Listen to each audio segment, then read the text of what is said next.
Coucou, alors donc me revoilà pour une nouvelle capsule de Délivre-moi pour nos chroniques littéralement vôtres. Alors donc j'espère que vous avez passé une super belle journée. Donc présentement, je suis sur le soleil, sous le soleil, oui justement, je prends un peu de vitamine D. Alors j'espère que c'est pareil pour vous.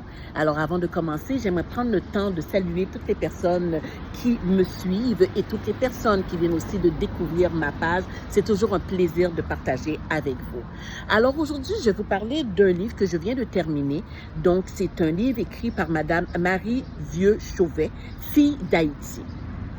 Alors, donc, pour vous parler un peu de ce livre-là, avant de rentrer dans le sujet, c'est en me présentant à la bibliothèque, justement, Julio Jean-Pierre.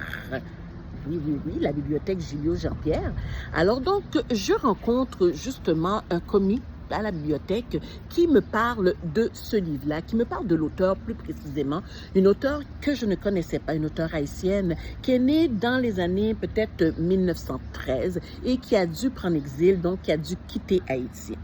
Donc, pendant que je prends le temps de lire un peu sous l'autrice et je vois aussi qu'elle avait un livre justement qui se trouve chez moi, oui, parce que en voyant le livre, justement, Fille d'Haïti, la couverture m'a comme un petit peu comme fait comprendre que j'ai peut-être cet auteur-là à la maison. Alors, effectivement, j'ai à la maison le livre Amour, colère et folie, que c'est un livre qui a été publié après son exil.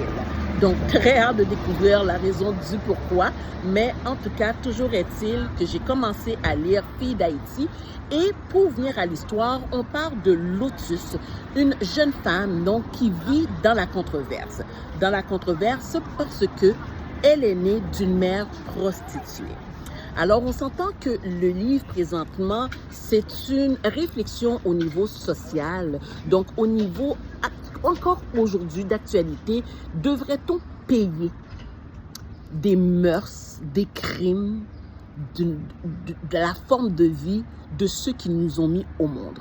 On s'entend qu'aujourd'hui, les jugements se font souvent sur le fils ou la fille d'un tel. Un tel a toujours encore un poids, une forme d'épée Damoclès sur ses progénitures et la génération à venir. Alors donc, c'est de ça que l'on parle, comment que Lotus doit justement combiner sa vie, de se détacher du passé de sa mère pour pouvoir elle-même commencer à jouir de ses moments à elle.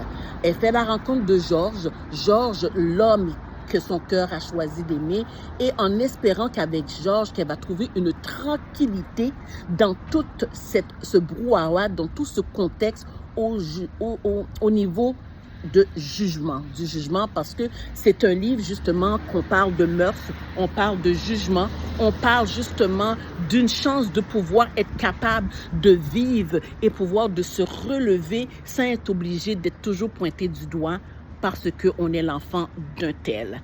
Alors donc, je vous conseille ce livre-là que j'ai quand même donné un 4 sur 10. La plume de cette femme-là est quand même très magnifique pour une auteure que je ne connaissais pas et que je suis très contente qu'on m'a proposé de lire du Marie Vieux-Chauvin, excusez-moi, Marie Vieux-Chauvin. Alors donc, le prochain livre à lire, je le mets encore de côté parce que j'ai encore d'autres livres que je dois lire avant la fin de l'été. Donc, je vais vous revenir sûrement d'ici la fin de l'année avec Amour et folie. Mais présentement, c'est de ça que je voulais vous parler. C'était de ce livre-là qu'il était impératif de vous présenter. Alors donc, je vais continuer là-dessus. Je vais ramener le livre à la bibliothèque parce que c'est un livre que j'ai dû renouveler parce que je tenais absolument à le lire. Donc, si vous vous rappelez, j'ai même dû interrompre le tome 1 d'Autant n'emporte le vent avant de commencer le tome 2.